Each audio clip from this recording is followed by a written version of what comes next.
আমার মনে হয় জিবরাইল ফেরেশতা এসে ওয়াজ করলেও রাজি। আল্লাহ পাক বলেন সৃষ্টিকার আইন চলবে। আরে ভাই এটা তো আমরা এইটাই চাই। ৫৪ বছরে আমরা তো বহু মানুষের আইন অলরেডি দেখলাম, কিছু পাইনি। এখন শুধু দেখতে বাকি আছে আল্লাহর আইন দিয়ে চললে কেমন দেখা যায়। এটা চান না? কারা চান দেখি? লিল্লাহি তাকবীর।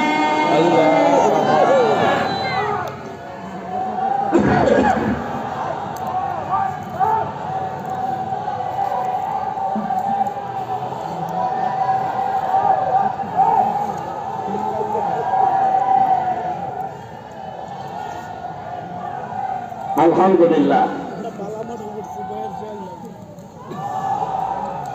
এই হাতটা যেন ঠিক থাকে ভাই, শুধু এই সামিয়ানার নিচে না, এটা যেন ঠিক থাকে জায়গা মতো। এটা যদি বাইপাস রোডে চলে যায় না, আবার ৫৪ বছর পেছিয়ে যাওয়া লাগবে। এটা একেবারে বিশ্ব রোড দিয়ে যাবে ইনশাআল্লাহ। আমরা প্রায় জায়গা মতো পৌঁছে গেছি। সুতরাং বিধান চলবে তার যিনি বানিয়েছে। এইটা বাদ দিয়ে যারা মানুষের তৈরি করা আইন কানুন এই দেশে প্রতিষ্ঠা করতে চান, তার জন্য দল করেন, রাজনীতি করেন, সভা সমাবেশ করেন, সবগুলো শিরক।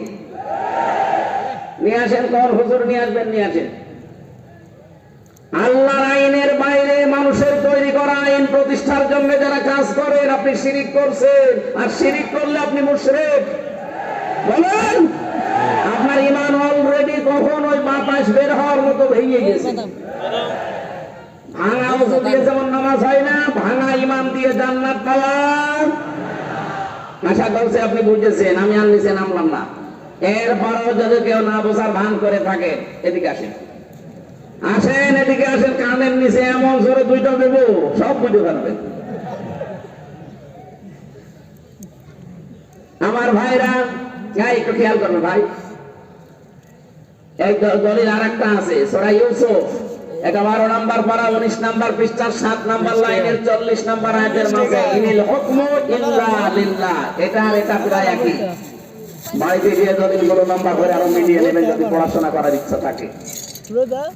আমরা যেটা বোঝানোর জন্য পর্যন্ত আসলাম, নামাজ পড়লে নামাজ যেমন ভেঙে যায়, রোজা করলে রোজা ভেঙে যায়, হজ করলে হজও ভেঙে যায়, ওযু করলে ওযুও ভেঙে যায়, ঈমান আনলে ঈমানও ভেঙে যায়। আমরা অনেকে জানি না, মনে করে আমার তো ঈমান আছে, কখন যে ঈমান ভেঙে গেছে ও কিন্তু টের পাই।